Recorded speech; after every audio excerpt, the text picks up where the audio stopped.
This is part two to my live, man. Damn, I was having a good combo, man. But man, a neighbor of mine had popped up, man. He used to live across the street from my mom and my stepdaddy, and yeah, he ain't doing too good. He just popped up on me and tell me, to give me his condolences about my pops. So fuck, man, I done lost my little audience I had going. Uh, you know, good folks on there, man, saying what's up, man, and damn, it's probably gonna start a whole new thing.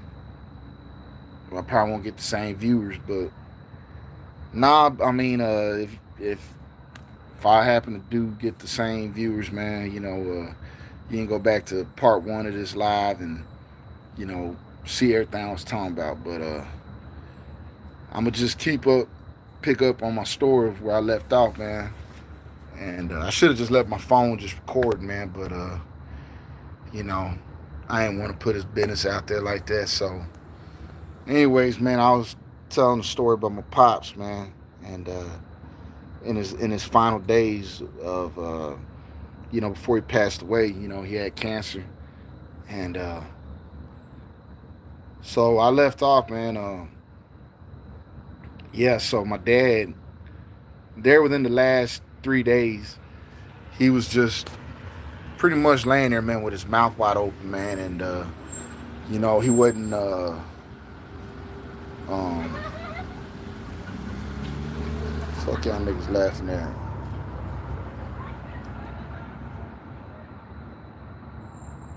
bitch. Anyways, yeah, my dad, yeah, so he was just pretty much laying there, man, with his mouth open, and he wasn't talking much anymore at that point. Uh, the last time I spoke to him, well, not when I spoke to him, but when he was able to more or less respond, I remember I pulled up to the house and he kept saying like he wanted to get up, and I was thinking, um, what you want, Dad? You want to go to the restroom or what's wrong? So, tell me. But at that point, my dad was just laying around. He had I ain't gonna lie, man. He was just in a diaper, man, and he couldn't hold his bowels no more. So we would help him to and from the restroom because he couldn't even stand up, man. That cancer had set in his bones, and his bones were deteriorating. So he couldn't even stand or walk. He couldn't sit down for long periods of time because his ass would start hurting. So pretty much, man. That last day, like I said, when I seen him kind of still where he could comprehend and he was talking, uh, I I told him, "What you want, Dad? You want to sit up? You want to stand up?" He was like, "Yeah." I'm like, well, that's good, man. I've been telling you, man, you need to try and stand, or else you're just gonna get weak and you ain't never gonna get out that bed. So, um, what the fuck is this? So, yeah, man. So, uh,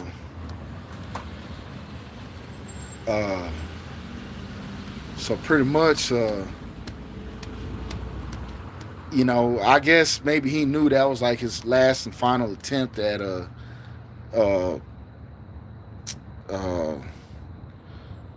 uh, I guess of grasping on to life, So, man, I should have told him everything that I had to say right there and then. And if I'd have known that, that was gonna be the last time I saw my dad conscious like that, man, I should at least told him that I loved him, man, and shit like that. That I'm sorry I wasn't a better son, you know, shit like that. Because the next day I saw my dad, he wasn't responding no more. He was just laying there, just like in a deep sleep, almost like in a coma-like state. And a part of me, a part of me thought uh, that he was already dead, man. Like, I think, because I remember telling my sister, like, man, you know what? I think Dad's dead, man. It was just his body's natural function of trying to still breathe, but I think he was gone, and so I saw my dad like sleeping in one position, and I went home the next day. It was already getting late, so I get a call early that next morning, man, from my sister saying, "Hey, you might want to come see Dad, because he ain't looking good." So when I get there, my dad's still in the same position, man, that he was in the night before. Like, he didn't move for shit, not one time. And I noticed my dad's breathing too. It went from like just like a steady, like if you were asleep. Just imagine being asleep and snoring.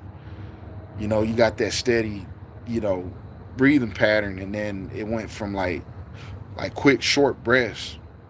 And I told my sister, man, man, I ain't gonna lie, man, I think he's gone already.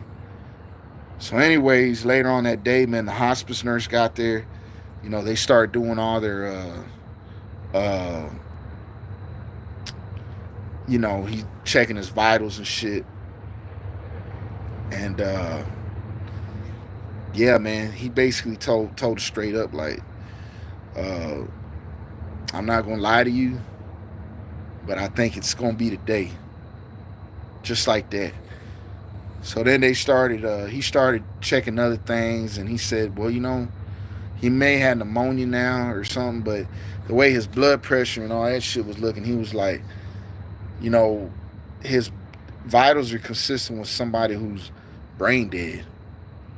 So he opened my dad's eyelids, and if you've ever seen a dead person, man, like the life just leaves their eyes. If you look at their eyes, you could just tell when a person's gone, man. And so he did something called like I forgot what he called it, but he said something about I'm gonna do what they call like a doll head eye motion test or something. So basically, like if you were to grab like a toy doll from the old days, and you was to turn their head, I guess the eyes kind of like they follow. And with my dad, his shit was just dilated and straight, like no life in his eyes. His eyes didn't move. And he said, "Yeah, see, that's like a telltale sign that I think he's already checked out." That's exactly what he told me. And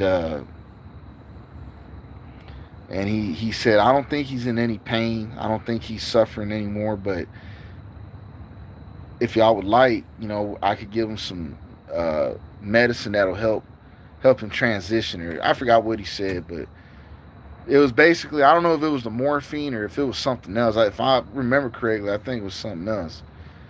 So he gave him these drops, and in a matter of seconds, man, like my dad's breathing just went to nothing, man. Like I thought that he had euthanized my dad or something, man.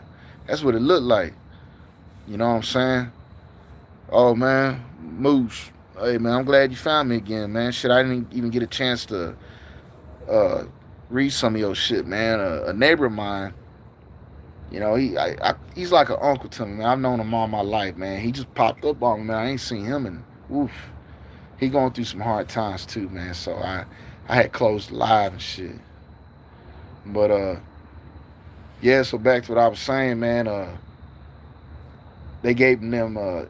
He gave my dad them few drops, and it's like my dad's breathing just slowly just started getting slower and slower and slower, and I was trying to feel for his heart, and he was so thin that you could see, like, you normally think that your heart's here and you could see it beating and shit, but the way my dad's rib cage was so exposed, man, like his heart was like down under the ribs, like, I mean, I know it's under there, but like it was like, I don't know. And I held his hand the whole way through it, man. And that was it, man. My dad was gone, and uh, yeah, man, uh,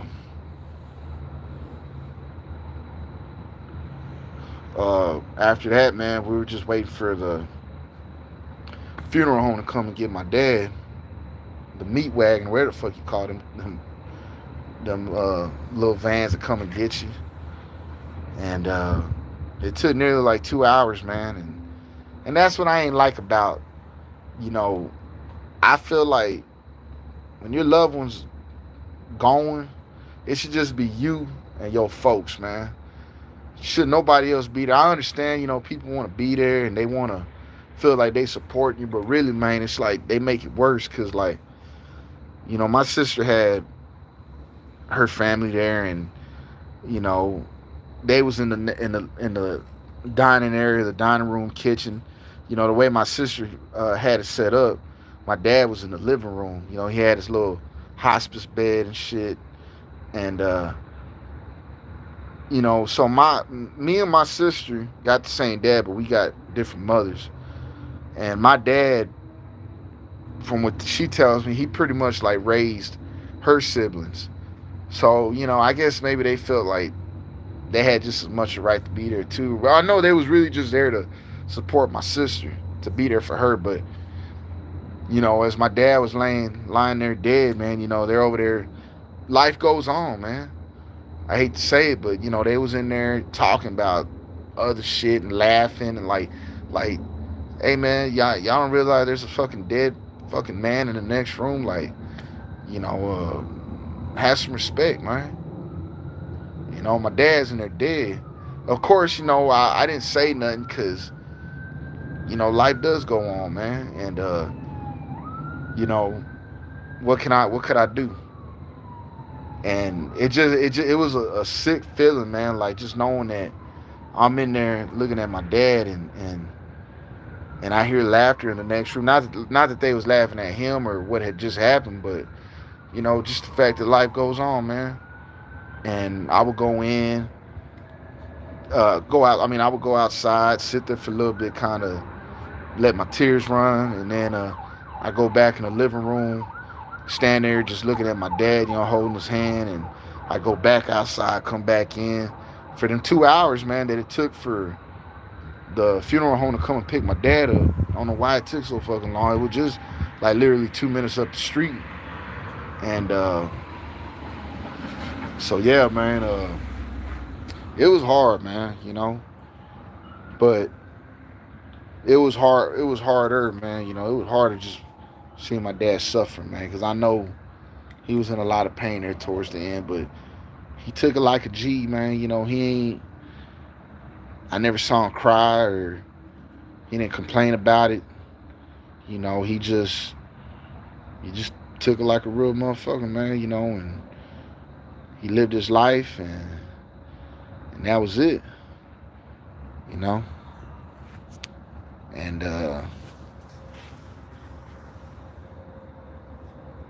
yeah, man, so like I know we all gonna get there one day, you know?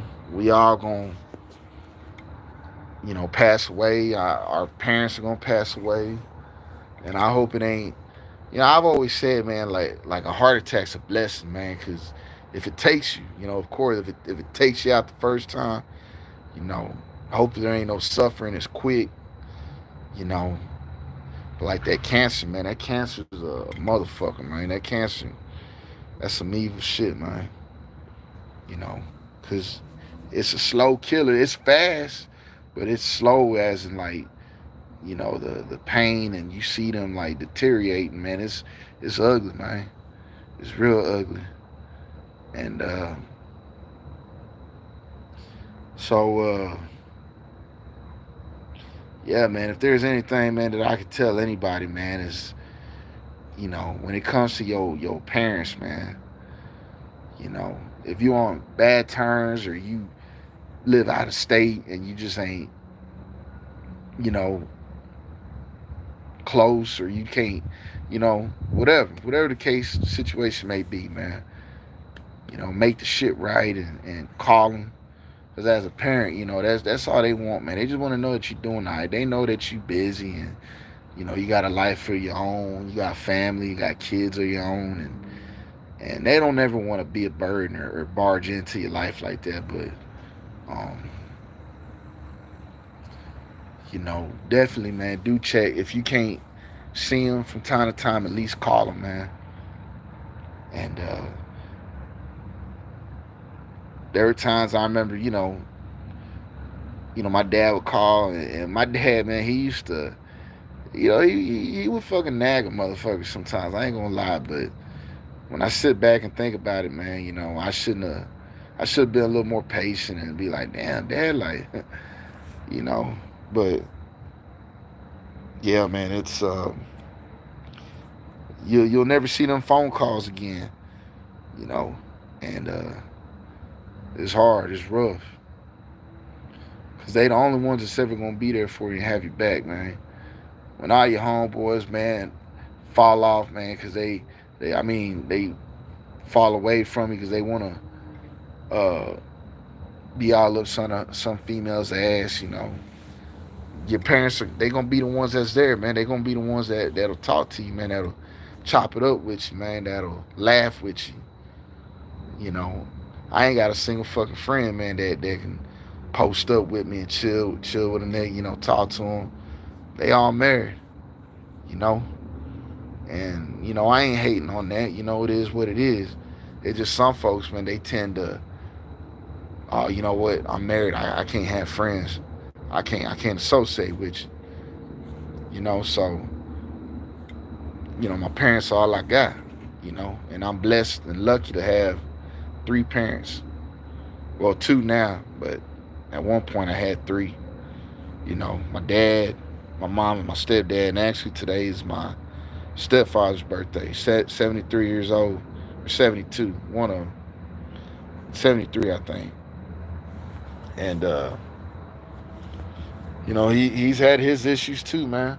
Quadruple bypass last year, and I'm lucky, and I never know uh when it's his time. So yeah, man. Spend time with your folks. You know, make that time with them, and that's pretty much it, man. It's the end of my story, man. But Moose the Goose, man, I appreciate you, man. Thanks for tapping in, bro. And I don't know these other folks, man. Talking about they don't speak English. And,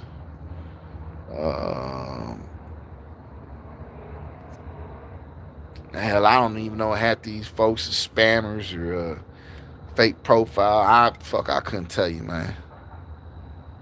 Sierra Gates High. What's up? But yeah. And that shit's kind of hindered me, man, from the house is too quiet. I can't just, make music like that, man. I'm so used to, seeing my dad on that recliner when I walk in the door from work. And that used to be like one of my biggest fears too. Like I was always scared I was gonna come home from work and walk in the door and my dad was gonna be dead right there on the recliner and shit. But, I'd have much rather seen that than to have to see him, go through that cancer. You feel me? But yeah, man. But I'm looking to start over again, get my life on track. Ain't no telling how much longer I got. And get me another spot. You feel me? And hopefully, man, get this music back on the road. Get back to making these beats, man, because I miss it, man. I so badly miss it. Get back to putting songs out there. You know, uh, if y'all didn't know, to the folks that ain't subscribed to me, like I said, man, I'm out of Texas, man, out of Dallas, Texas. I make beats. Make songs. I rap, make music. You know, I got a down south influence sound, and you know, everything from Texas to Memphis, Atlanta. You know, that's all the shit that inspired me. So that's the kind of music I'm on, and I can't wait to get back on this shit. Uh, just in life, we go through things and they knock you off track, knock you off your hustle. But yes, sir. That's pretty much it. If you ain't subscribed to me, subscribe to me. And we gonna end it on that note. All right, y'all. Stay up.